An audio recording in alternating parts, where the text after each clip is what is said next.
성경 통독과 함께 올해 성경 66권 강해 설교를 계속하고 있습니다.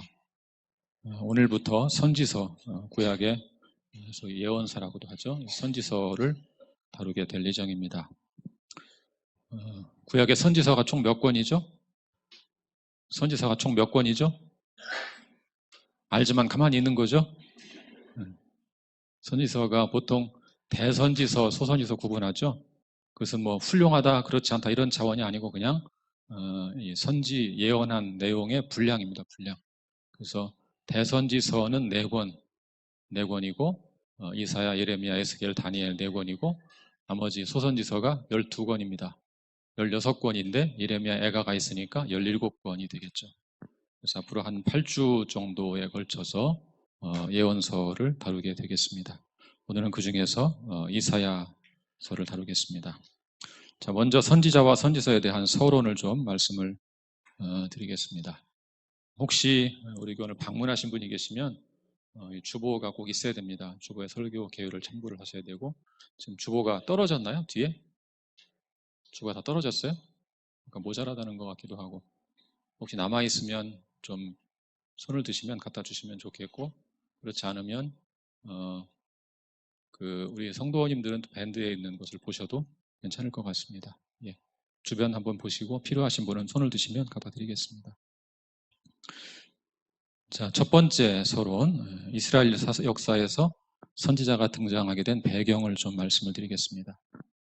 이스라엘 백성은 애굽을 탈출하여 광야 생활을 거쳐 가나안 땅 입성하면서 본격적으로 국가의 형태를 갖게 되었습니다. 가나안 정복을 마무리할 무렵 이스라엘 백성들은 가장 중요한 종교적 상징이었던 언약궤를 빼앗길 정도로 극도로 무능한 상태에 빠졌습니다. 이 하나님은 사무엘을 보내서 그 백성을 다스리게 하지만 백성들은 그 사무엘을 통해서 오히려 우리에게도 왕을 달라 이렇게 요구하죠. 왕 제도의 위험성을 경고해도 백성들이 듣지 않자 하나님은 왕을 허용해 주시는 대신에 선지자 제도를 허락하여서 왕을 견제하고 보완하게 하십니다. 그런 면에서 이 왕 제도와 선지자 제도는 사사 제도의 분할 발전이라고 말할 수 있습니다. 사사가 담당했던 그 행정적 그리고 정치적 역할은 왕이 담당하면서 세습되는 방식이었습니다. 그래서 하나님은 세습이 아닌 하나님의 강권적인 선택에 의해 역사적 상황에 맞는 하나님의 말씀을 선포하는 역할을 선지자들에게 맡긴 것입니다. 기존에 있던 제사장 제도와 이제 막 형성된 왕 제도, 이 두 가지는 다 세습의 성격을 띠고 있었습니다. 그래서 발생할 수 있는 부패를 방지하기 위해서 선지자 제도를 허락하셨다, 그렇게 말할 수 있습니다. 구전 선지자와 기록 선지자의 차이점을 좀 말씀을 드리겠습니다. 초창기 선지자들은 모두 구전 선지자들이었습니다. 여러분 잘 아는 사람 중에 다윗 왕 시대 나단 선지자, 이런 사람이 구전 선지자고요. 요즘 성경 묵상, 열왕기 상하 묵상하고 있는데 엘리야와 엘리사 이런 사람들이 다 구전 선지자들이죠. 이 사람들은 각 시대의 정황에 맞는 하나님 말씀을 입으로 선포했습니다. 그러나 제한적일 수밖에 없었죠. 기록되어 있지 않기 때문에 비슷한 문제가 또 발생할 때는 또 들려줘야 되는데 그렇게 하기가 어려우니까 좀 제한된 상황이 발생했습니다. 새로운 조치가 필요하게 되었고, 이제 그런 상황에서 이스라엘이 국가적인 위기를 맞을 때 이제 기록 선지자들을 세워서 그들이 계속 보고 말씀을 통해 돌이킬 수 있도록 성경을 기록해서 말씀을 기록해서 예언의 말씀을 들려주게 된 것입니다. 그래서 이 첫 번째 기록 선지자들의 출현은 우연히 이루어진 것이 아니고 북이스라엘이 멸망당할 위기 상황에서 그들에게 꼭 필요한 말씀을 기록해서 전해 주었던 것입니다. 연대별로 분류한 기록 선지자들을 보시면 좀 보시면 알 수 있는데요. 기원전 9세기부터 시작해서 포로기 이후까지 쭉 전개가 됩니다. 기원전 9세기 오바댜, 요엘, 기원전 8세기 호세아, 아모스, 요나, 이사야, 미가 이런 사람들이고, 또 기원전 7세기 나훔, 스바냐, 하박국, 예레미야, 또 포로기 시대는 다니엘, 에스겔, 포로기 이후 학개, 스가랴, 말라기, 이렇게 연대별로 분류할 수가 있습니다. 저자에 대해서 말씀을 드립니다. 이사야서의 저자는 당연히 이사야겠죠. 이사야는 소위 1세대 문서 선지자들, 그러니까 BC 8세기, 9세기 문서 선지자들 중에서 후반부에 속하는 인물입니다. 아모스나 호세아는 주로 북왕국을 향해서 예언했고, 미가는 남북왕국 양쪽에 다 걸쳐서 예언했습니다. 이사야가 활동할 때는 북이스라엘 이미 멸망하고 있었고 남유다마저 아시리아의 위협에 직면하고 있었습니다. 이런 상황에서 이사야는 남쪽 유다를 향해서, 남쪽 왕국을 향해서 예언 활동을 하게 되었습니다. 좀 비교한다면 아모스 같은 사람은 사회적 불의에 분노하며 예언했던 농부 출신 선지자였고, 호세아는 음란한 아내 때문에 피눈물을 쏟았던 선지자였습니다. 이사야는 그들과 달리 왕궁에서 왕을 보좌하는 귀족적인 배경을 가진 선지자였습니다. 심지어 그의 아내도 선지자였을 정도입니다. 또한 호세아의 자녀들의 이름은 로루하마, 긍휼이 없다, 로암미, 내 백성이 아니다, 이런 부정적 이름을 가졌습니다. 이사야의 둘째 아들은 남은 자는 돌아온다, 그런 뜻의 스알랴숲이라는 이름을 가졌습니다. 이런 배경 때문인지 이사야는 심판을 선포하면서도 은혜롭고 소망이 넘치는 그런 예언들을 많이 우리에게 남겨주었습니다. 역사적 배경을 조금 말씀을 드리겠습니다. 다윗과 솔로몬 통치하에 이스라엘은 당시 세계 무대에서 강국으로 부상하며 황금기를 누렸습니다. 다윗의 영토는 남쪽 이집트 나일강에서부터 큰 강 유프라테스까지 이르렀습니다.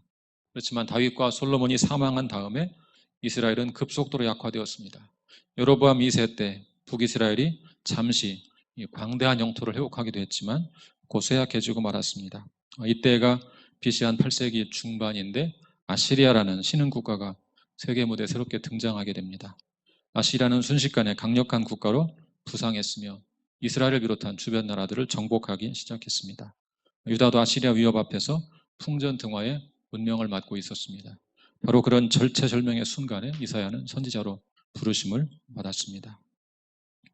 이사야서의 내용, 제가 좀 마크 루커라는 학자의 내용 구분을 좀 인용해 놓았습니다. 여러분들이 좀 성경 통독하실 때 보시면 전체 흐름을 좀 알면서 읽어나갈 수 있을 것입니다. 그 6개 단락으로 이 루커가 나누었는데, 첫 번째는 심판과 소망에 대한 신탁. 신탁이라는 것은 하나님께서 맡기신 메시지, 위탁한 메시지라는 뜻입니다. 또 두 번째 단락은 열국에 대한 신탁. 그래서 바벨론, 모압, 애굽 이런 나라들에 대해서 신탁의 말씀을 전하죠. 세 번째는 열국에 대한 하나님의 승리. 네 번째는 열국에 의존할 것인가, 하나님을 신뢰할 것인가. 다섯 번째는 역사적 전환. 여섯 번째 마지막은 위로의 신탁의 메시지를 통해서 회복과 구원의 메시지를 선포하는 그런 방식으로 이사야서가 기록되어 있습니다. 신학적 주제 몇 가지 말씀을 드리겠습니다. 첫 번째 신학적 주제는 언약입니다. 선지자의 가장 중요한 기능은 이스라엘이 계속해서 하나님의 언약 백성으로 남아있게 만드는 것입니다. 이를 위해서 이사야는 3단계, 3단계의 메시지를 전합니다. 정죄, 심판, 회복, 그런 순서입니다. 정죄, 심판, 회복. 자, 첫째로 이사야는 언약 백성으로서 합당한 삶을 살지 못한 것을 정죄합니다. 둘째로 이사야는 언약을 어긴 것에 대한 언약적 저주로서 하나님의 심판을 선포합니다. 셋째로 이사야는 언약적 소망을 따라 갑자기 다가오는 회복을 선포합니다. 이사야를 포함한 선지서 회복은 매우 특이합니다. 언뜻 생각할 때는 뭔가 그들의 죄를 회개하고 잘못을 뉘우치고 돌이켰을 때 그때 회복을 줄 것처럼 생각이 되는데 실제로는 그렇지 않습니다. 여전히 문제가 많음에도 불구하고 하나님은 강권적으로 회복을 허락하십니다. 그래서 회복은 은총이다, 그렇게 말할 수 있습니다. 부모가 자녀를 때리다가 갑자기 매를 꺾고 자녀를 끌어안고 울 때가 있죠. 그것은 아직 자녀가 온전히 뉘우친 것도 아니고 크게 뉘우치고 후회를 하고 용서를 구한 것도 아님에도 불구하고 그렇게 할 때가 있습니다. 그것은 부모와 자녀 관계에서만 이해할 수 있는 사실이라고 볼 수 있죠. 하나님 우리 아버지시기 때문에 그렇게 반드시 회복의 은총을 허락해 주시는 것입니다. 자, 이제 언약의 두 당사자 하나님과 이스라엘 백성에게 새로운 이름을 부여합니다. 하나님의 새로운 이름은 이스라엘의 거룩하신 이입니다. 우리 이사야 47장 4절 한번 볼까요? 47장 4절.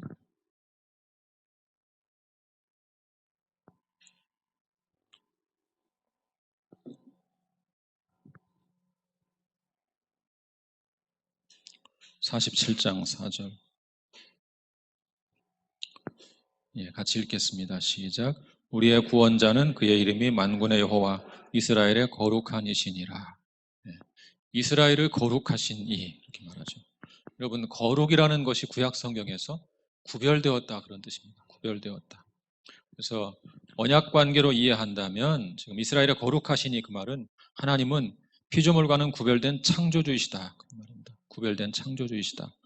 이스라엘을 진심으로 사랑하는 남편으로서 그렇게 이스라엘을 위해서 구별된 존재다 그런 뜻을 담고 있습니다.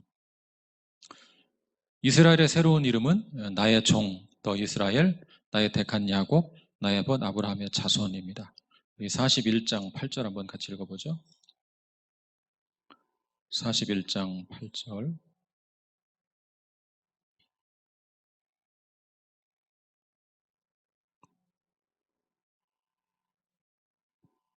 같이 읽겠습니다. 시작. 그러나 나의 종 너 이스라엘아, 내가 택한 야곱아, 나의 벗 아브라함의 자손아. 거룩하신 하나님과 비교한다면 이스라엘은 마치 소돔과 고모라의 백성과 같습니다.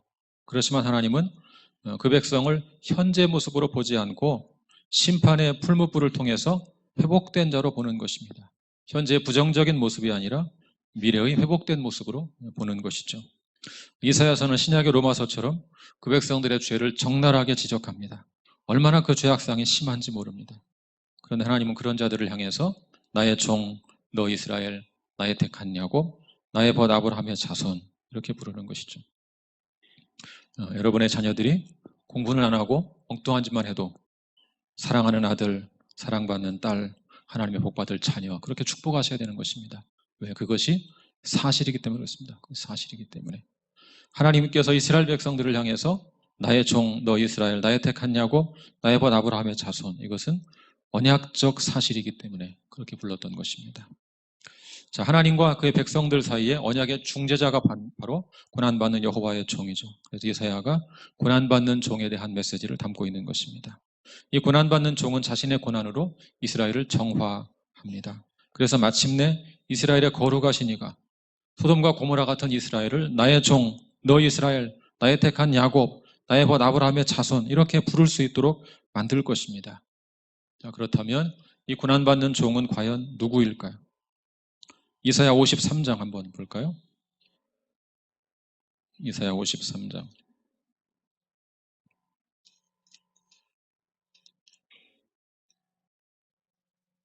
1절부터 6절까지만 보죠. 1절부터 6절까지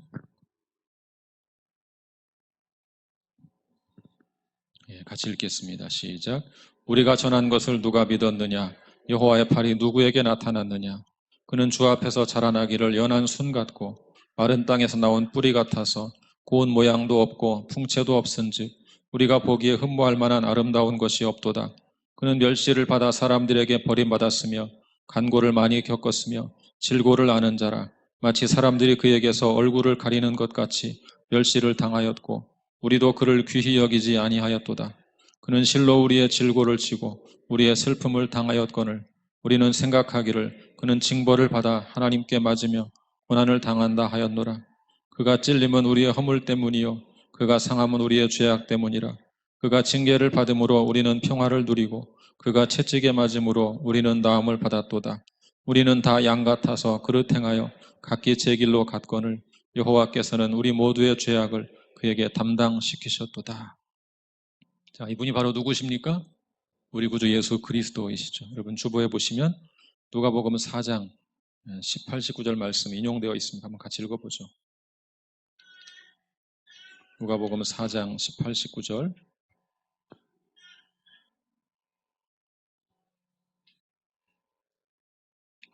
같이 읽겠습니다. 시작. 주의 성령이 내게 임하셨으니 이는 가난한 자에게 복음을 전하게 하시려고 내게 기름을 부으시고 나를 보내사 포로된 자에게 자유를 눈먼 자에게 다시 보게 함을 전파하며 눌린 자를 자유롭게 하고 주의 은혜의 해를 전파하게 하려 하심이라 하였더라. 예수 그리스도께서는 이사야 예언처럼 이 땅에 오셔서 고난받으시고 죽으시고 부활하심으로 우리를 구속하여 우리를 구원하여 새 하늘과 새 땅을 소망하게 해주셨습니다. 여러분 모두가 이 영원한 언약의 소망 가운데 거할 수 있기를 주님의 이름으로 축복합니다. 두 번째 신학적인 주제는 여호와의 유일성입니다. 이사야서만큼 여호와의 유일성을 강력하게 증언하는 성경 본문은 아마 없을 것입니다. 이사야는 시작부터 끝까지 하나님은 결코 열방의 우상들과 비교할 수 없다는 것을 강조합니다. 그래서 두 가지 사실을 강조하는데, 첫째로 여호와만이 창조주이시라고 말합니다. 열방의 다른 신들은 이런 일을 할 수 없습니다. 이사야 40장 12절을 볼까요? 이사야 40장 12절.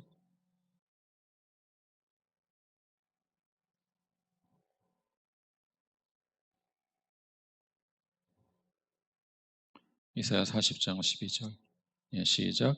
누가 손바닥으로 바닷물을 헤아렸으며 뼘으로 하늘을 쟀으며 탕에 티끌을 되에 담아 보았으며 접시 저울로 산들을 막대 저울로 언덕들을 달아 보았으랴. 이사야서의 앞날에 대한 예언이 등장하는데, 그 이유는 여호와의 유일성을 드러내기 위한 것이죠. 우상은 창조주가 아니기 때문에 앞날을 예언할 수 없습니다. 그런 하나님은 창조주이시고 역사의 주관자이시기 때문에 앞날을 예언할 수 있죠. 자, 두 번째 메시지는 오직 여호와만이 우리의 구원자라는 것입니다. 40장 27절부터 31절 볼까요? 40장 27절부터 31절.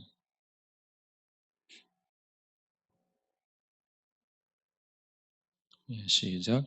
야곱아 어찌하여 내가 말하며 이스라엘아 내가 이르기를 내 길은 여호와께 숨겨졌으며 내 송사는 내 하나님에게서 벗어난다 하느냐. 너는 알지 못하였느냐 듣지 못하였느냐.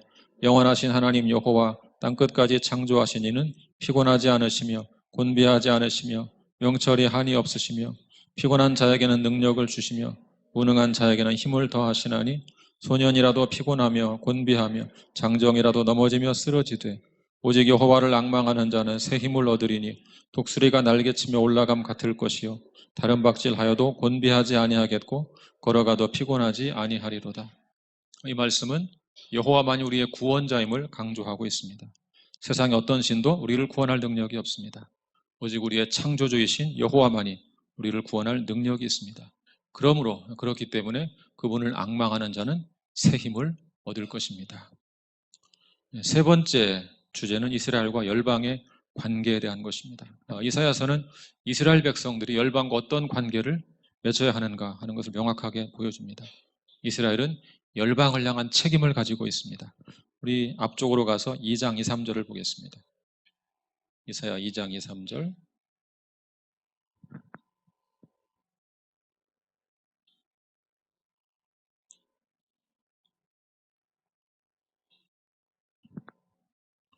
이사야 2장 2, 3절. 네, 같이 읽겠습니다. 시작. 말일에 여호와의 천이 산의 모든 꼭대기에 설 것이요 모든 작은 산 위에 뛰어나리니 만방의 그리로 모여들 것이라. 많은 백성이 가며 이르기를 오라 우리가 여호와의 산에 오르며 야곱의 하나님의 전에 이르자. 그가 그의 길을 우리에게 가르치실 것이라. 우리가 그 길로 행하리라 하리니 이는 율법이 시온에서부터 나올 것이요 여호와의 말씀이 예루살렘에서부터 나올 것임이니라. 이스라엘은 열방에 여호와의 길을 보여줄 책임이 있습니다. 그러나 이스라엘은 하나님이 아니라 열방을 의지하다가 많은 고난을 겪게 됩니다. 8장 5절부터 8절에 그 내용이 나옵니다. 8장 5절부터 8절.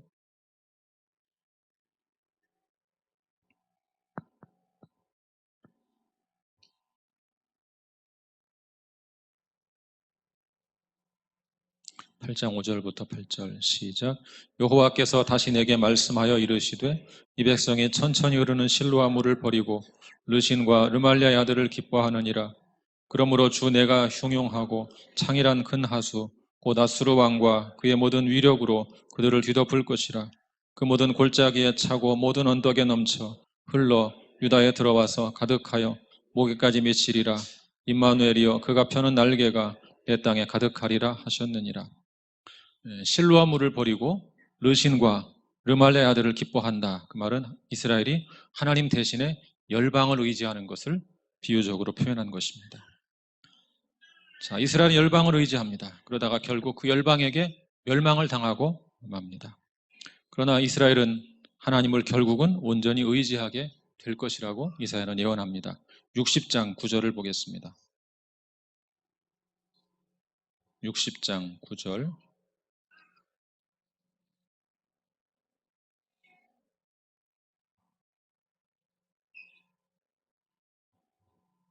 60장 9절. 시작. 곧 섬들이 나를 앙망하고 다시스의 배들이 먼저 이르되 먼 곳에서 내 자손과 그들의 은금을 아울러 싣고 와서 내 하나님 여호와의 이름에 드리려 하며 이스라엘의 거룩한 이에게 드리려 하는 자들이라. 이는 내가 너를 영화롭게 하였음이라. 열방의 포로가 된 이스라엘은 이제는 열방을 의지하지 않고 하나님을 의지하게 될 것입니다. 이스라엘이 하나님을 의지할 때 하나님은 그들을 열방에서 구원할 것입니다. 결국 이스라엘은 본국으로 돌아오는 회복을 경험하게 됩니다. 이제 장차 이스라엘은 하나님의 구원과 능력을 온 세상에 선포할 것이고 열방은 그 이스라엘 하나님을 경배하러 나아오게 될 것입니다. 그 비전이 마지막 66장 끝부분에 기록되어 있습니다. 66장 19에서 23절을 보겠습니다.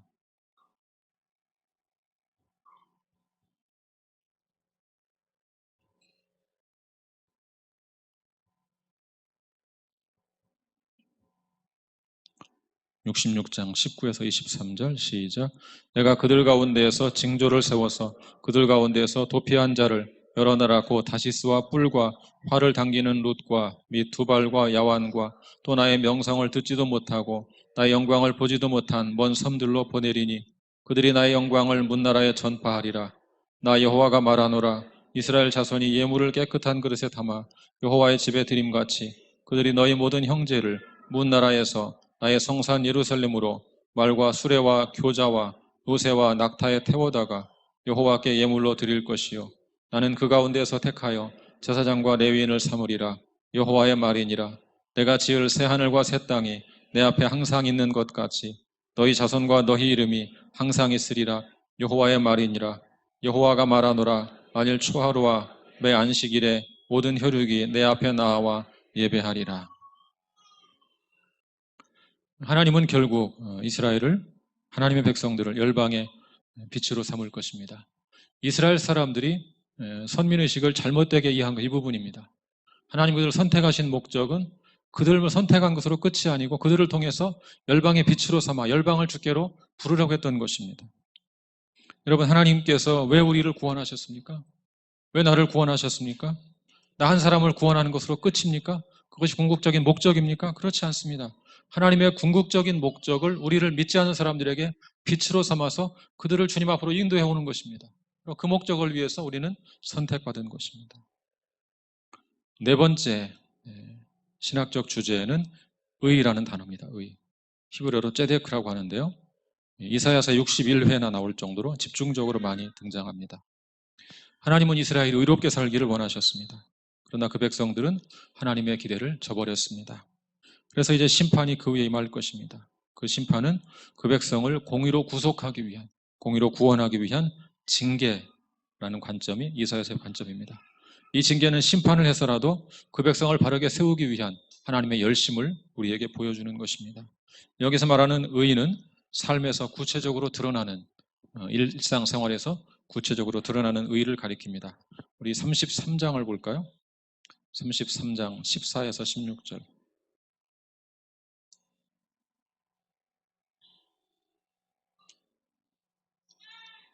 33장 14에서 16절.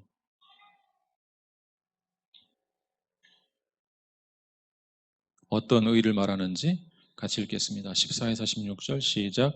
시온의 죄인들이 두려워하며 경건하지 아니한 자들이 떨며 이르기를 우리 중에 누가 삼키는 불과 함께 거하겠으며 우리 중에 누가 영영이 타는 것과 함께 거하리요 하도다.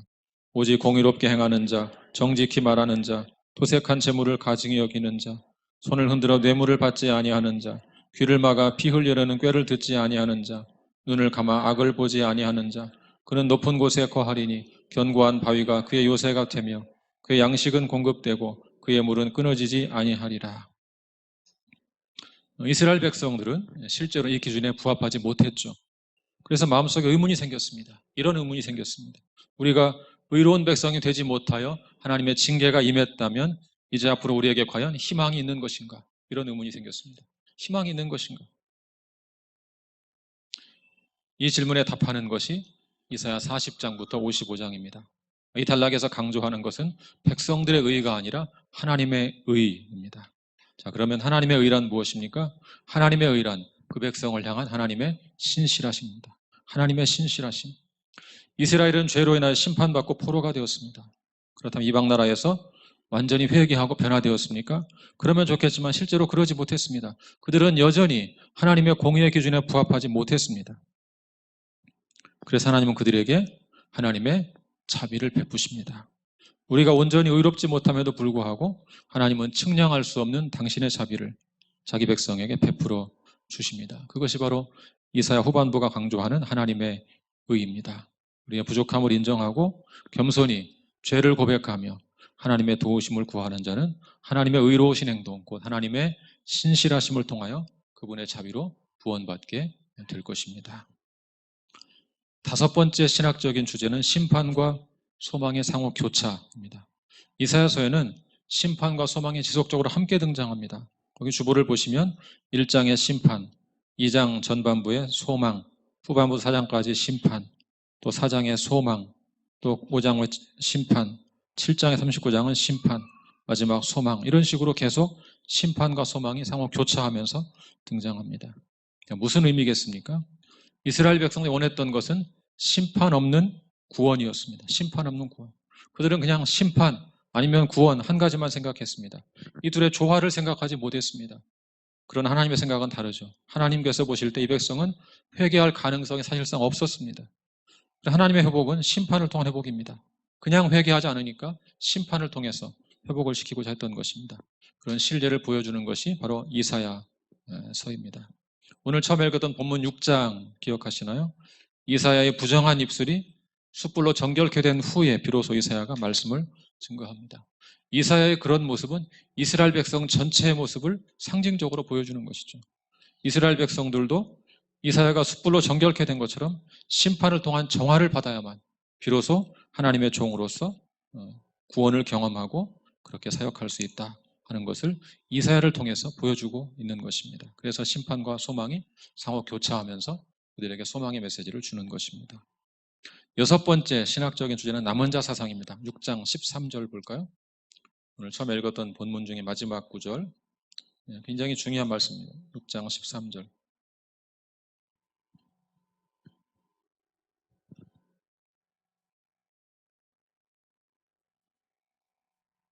6장 13절 시작. 그 중에 10분의 1이 아직 남아있을지라도 이것도 황폐하게 될 것이나 밤나무와 상수리나무가 배임을 당하여도 그 그루터기는 남아있는 것 같이 거룩한 씨가 이 땅의 그루터기니라 하시더라. 자, 분명히 나무는 잘려나갈 것입니다. 나무가 잘려나간다는 건 뭘 뜻합니까? 이스라엘 백성들이 처참하게 심판을 당할 것이다. 그런 얘기죠. 거짓 선지자들은 심판이 없을 것이라고 말했습니다. 그렇지만 이사야를 비롯한 의로운 선지자들은 지속적으로 심판을 선포했죠. 역사는 참 선지자의 메시지가 옳았다는 것을 증명했습니다. 오늘날도 마찬가지죠. 신실한 주의 종들은 심판을 선포하면서 경고의 메시지를 전합니다. 그렇지만 타락한 목회자들은 무조건 희망만 전하죠. 죄악 가운데 거하기를 좋아하는 사람들은 분명히 심판을 당할 것입니다. 그렇지만 하나님의 심판은 멸망을 목적으로 하지 않습니다. 비록 나무가 잘렸을지라도 뭐가 남아있습니까? 나무의 그루터기가 남아있는 것이죠. 하나님은 나무를 뽑아버린 것이 아닙니다. 그냥 잘랐을 뿐이죠. 남아있는 그루터기에서 새롭게 싹이 돋을 것입니다. 가지가 생기고 잎이 나고 장차 열매가 맺힐 것입니다. 남아있는 그루터기, 이것은 하나님께서 자기 백성을 회복시킬 것을 상징적으로 보여주고 있는 중요한 메시지인 것입니다. 마지막 일곱 번째 신학적인 주제는 고난받는 종입니다. 유다가 주변의 강대국들의 위협 속에서 공포에 쌓여 있을 때 하나님께서 한 가지 환상을 보여주십니다. 자, 9장 6절을 보겠습니다. 9장 6절 어떤 환상인지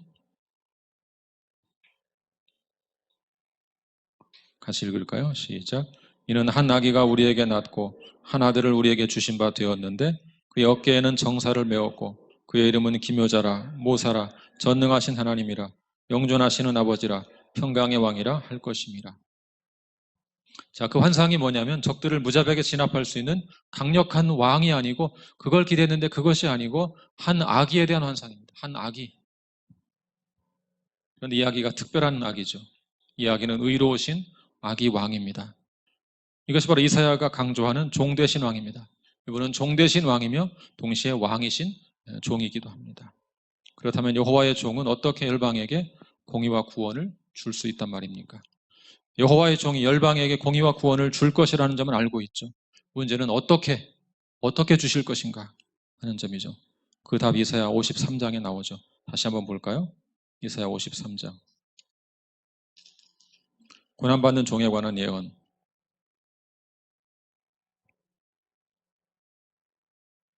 1절부터 6절까지 다시 한번 보겠습니다. 예, 시작. 우리가 전한 것을 누가 믿었느냐? 여호와의 팔이 누구에게 나타났느냐? 그는 주 앞에서 자라나기를 연한 순 같고 마른 땅에서 나온 뿌리 같아서 고운 모양도 없고 풍채도 없은즉 우리가 보기에 흠모할 만한 아름다운 것이 없도다. 그는 멸시를 받아 사람들에게 버림받았으며 간고를 많이 겪었으며 질고를 아는 자라. 마치 사람들이 그에게서 얼굴을 가리는 것 같이 멸시를 당하였고 우리도 그를 귀히 여기지 아니하였도다. 그는 실로 우리의 질고를 치고 우리의 슬픔을 당하였거늘 우리는 생각하기를 그는 징벌을 받아 하나님께 맞으며 고난을 당한다 하였노라. 그가 찔림은 우리의 허물 때문이요 그가 상함은 우리의 죄악 때문이라. 그가 징계를 받음으로 우리는 평화를 누리고 그가 채찍에 맞음으로 우리는 나음을 받았도다. 우리는 다 양 같아서 그릇 행하여 각기 제 길로 갔거늘 여호와께서는 우리 모두의 죄악을 그에게 담당시키셨도다.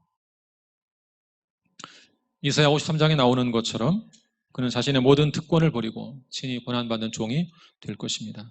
그래서 그는 전쟁을 통한 왕이 아니라 사람들의 심령을 변화시키는 진정한 평화의 왕이 될 것입니다. 이사야서가 우리 한국교회에 던지는 메시지 세 가지만 좀 생각해보고 말씀을 마치려고 합니다. 첫 번째는 종교 다원주의를 경계하라는 것입니다. 한국 사회는 지금 철저히 다원주의적인 가치에 지배당하고 있습니다. 일종의 반작용이라고 볼 수 있겠죠. 과거에 독재 정권 시절에 어느 한 가지 가치만 주입받고 살았기 때문에 그것보다는 다양한 가치를 관용하는 것이 바람직한 태도가 아닌가 그런 생각을 하게 되는 것입니다. 이런 다원주의적인 사고 자체는 잘못된 것이 아니죠. 다양한 사람들이 공존하는 사회에서 다원주의적 사고는 반드시 필요한 것입니다. 그런데 이것이 지나치게 되면 이제 진리의 문제까지 다원주의적 가치를 적용하려고 시도하기 시작하는 것이죠. 예전에는 기독교를 비판할 때 주로 기독교의 삶을 비판했습니다. 지금은 기독교인이 믿고 있는 기본적인 교리 자체까지 공격하죠. 예수 그리스도만이 유일한 구원자다. 그런 잘못된 메시지를 갖고 있다. 그렇게 공격하는 것입니다. 그래서 여러분 언론에서 좋은 사례로 제시되는 종교들은 어떤 사람입니까? 타 종교를 인정해주는 사람들이죠. 그래서 목사나 신부가 절에 가서 불교에도 구원이 있다. 이런 말을 해주면 굉장히 감동을 받습니다. 또 신부가 절에 가서 함께 예불을 드리고 승려가 성당에 와서 함께 미사를 드리는 모습을 보면 신문에 보도를 하면서 칭찬을 하죠. 이것이 바른 종교인들이다. 이렇게 말하는 것입니다. 오늘 우리가 공부하는 이사야서가 강조하는 메시지는 무엇입니까? 이사야는 처음부터 끝까지 시종일관 아주 강력하게 여호와 외에 다른 신은 없다. 그것을 선포하고 있습니다. 여러분 세상이 다원주의적인 것은 어제 오늘의 문제가 아닙니다. 구약시대에도 세상은 늘 다원주의적이었습니다. 그런데 그런 시대에 반기를 든 사람들이 바로 이스라엘 사람들이었습니다. 신약시대도 마찬가지죠. 만약 사도들이 다원주의적 가르침을 받아들였다면 그들은 그런 고난을 당할 리가 없었을 것입니다. 그렇지만 사도들은 진리의 문제에 대해서는 타협을 거부했습니다. 아니 정확히 말하면 그럴 수가 없었습니다. 자신들이 친히 부활하신 주님을 만났기 때문에 오직 그분만이 참된 구원자라고 선포할 수밖에 없었습니다. 우리가 믿는 신앙, 우리가 지금 믿고 있는 이 신앙은 우리 신앙의 선배들이 그렇게 해서 지킨 것입니다. 그렇다면 우리는 타종교와 공존할 수는 없는 것입니까? 그렇지 않습니다. 진리의 문제는 타협할 수 없지만 일상생활에서는 최대한 관용과 사랑을 베풀며 공존해야 합니다. 어떤 사안에 대해서 폭력적으로 접근하는 것을 경계해야 합니다. 단군상 건립을 반대하려면 대화하고 설득하며 사회적 논의의 과정을 모아가면 되는 것이죠. 밤에 몰래 가서 도끼로 부수어서는 안 되는 것입니다. 우리가 진리의 문제에서는 믿음을 굳게 지키고 일상의 문제에서는 최대한 관용해야 합니다. 그리고 무엇보다 그 둘을 구분할 수 있는 지혜를 제게 주십시오. 그렇게 기도하며 사셔야 합니다. 두 번째 메시지는 권력 중심 사회에서 겸손히 섬기는 종으로 살라는 것입니다. 권력 중심 사회에서 겸손히 섬기는 종으로 살라. 세상의 가치는 할 수 있는 한 높은 지위로 올라가는 것이죠. 우리 사회는 높은 신분과 권력과 지위를 얻는 것이 마치 선인 것처럼 부추깁니다. 우리는 지금 그런 사회에 살고 있습니다. 그러나 이사야서는 우리에게 고난받는 종으로 오신 진정한 왕의 모습을 제시합니다. 우리가 세상의 지위나 권력을 의지한다. 그 말은 달리 말하면 하나님을 의지하지 않는다. 그런 말입니다. 그리고 하나님을 의지하지 않는 모든 것은 다 결국 헛된 것이 될 뿐이다. 그것이 이사야서의 교훈입니다. 이스라엘은 강대국을 의지했지만 그 결과는 무엇입니까? 그 강대국의 포로가 되는 것이었습니다. 하나님의 능력이 아닌 세상의 권력을 신처럼 의지하는 것은 영적인 간음에 불과합니다. 그러므로 우리는 매일매일 고난받는 종으로 오신 우리 구주 예수 그리스도, 그분을 바라보아야 합니다. 우리 안에 그 그리스도의 마음을 품어야 합니다. 가장 낮은 자리 마구간에서 태어나시며 일생 동안 섬기는 삶을 사시고 마지막에 십자가에서 제물로 죽임을 당하신 우리 주님, 그분을 기억해야 합니다. 초대교회 성도들은 유대인에게는 거치는 것이고 헬라인에게는 어리석은 것, 십자가만 전하며 살았습니다. 그래서 그들은 정말 당당했죠. 담대하게 확신 가운데 자신이 믿는 믿음을 따라서 존엄한 삶을 살았습니다. 그래서 결국 그들은 위대한 승리자로 서 있는 것입니다. 당당하게 열방을 섬기고 인간을 존엄하게 섬기는 자로 담대하게 그리고 당당하게 살아갈 수 있기를 바랍니다. 세 번째 메시지는 행함 있는 믿음을 가지라는 것입니다. 한국 교회는 여전히 믿음과 행위를 서로 배타적인 것으로 보는 경향이 있습니다. 인간의 공로로 구원받는다. 잘못된 행위 구원론에 대한 그런 반작용으로 오직 믿음으로 구원받는다는 것을 잘못된 방식으로 강조합니다. 그래서 명백히 부도덕하게 살면서도 전혀 자신의 구원을 의심하지 않는 잘못된 확신에 빠진 사람들이 얼마나 많은지 모르겠습니다. 행위를 극단적으로 무시하는 잘못된 태도, 그것이 한 번 구원은 영원한 구원이라는 교리와 잘못 합성되면 무서운 결과를 낳죠. 우리는 하나님의 은혜로 구원받는다, 그 사실에 안도하면서 의식적으로 죄를 짓고도 회개하지 않는 극단적인 위선자가 될 수 있다는 것을 기억하셔야 됩니다. 그래서 이사야서는 이 균형을 잃지 않습니다. 이사야는 구원이 인간의 의로운 행위에 있지 않다는 것을 분명하게 지적합니다. 이미 인간은 그런 범위를 넘어섰습니다. 구원은 분명히 하나님의 은혜로 이루어집니다. 하나님의 의를 우리에게 부어주셨기 때문에 우리는 구원을 받습니다. 그러나 그 은혜가 진정한 은혜라면, 그 은혜에 대한 믿음이 진정한 믿음이라면 하나님의 거룩에 참여하고 싶은 마음을 갖는 것이 마땅하다는 것입니다. 그런 마음이 없는 사람이라면 진정 은혜를 체험했다고 볼 수가 없다는 것입니다. 그러므로 날마다 하나님의 은혜를 깊이 경험하고 누릴 수 있기를 바랍니다. 그리고 그 은혜가 내 삶에 흘러 넘쳐서 신의 성품, 하나님의 거룩에 참여하고자 하는 그런 삶을 살아가시기를 주의 이름으로 축원합니다. 사랑하는 성도 여러분, 우리는 예수 그리스도를 통해 하나님 언약을 맺은 하나님의 자녀입니다. 하나님 자녀에게는 영광과 특권이 함께 있습니다. 하나님의 보호를 받습니다. 또한 장차 영원한 나라에서 하나님과 함께 영원토록 왕노릇할 것입니다. 그러나 우리가 자녀다운 삶을 살지 못한다면 하나님 우리를 징계하십니다. 만약 우리가 하나님 자녀가 아니라면 그냥 내버려 둘지도 모르겠습니다. 그냥 내버려 두었다가 마지막 날에 영원한 심판을 받게 할지도 모르겠습니다. 그러나 우리는 하나님의 자녀이기 때문에 고난이 많은 것이죠. 자녀이기 때문에 매를 맞는 것이죠. 그렇지만 반드시 기억하실 것이 있습니다. 하나님은 언약을 파기하고 우리를 영원히 멸망시키는 분이 아니라는 사실입니다. 당신의 아들, 딸을 그냥 내버려 두시는 분이 결코 아니십니다.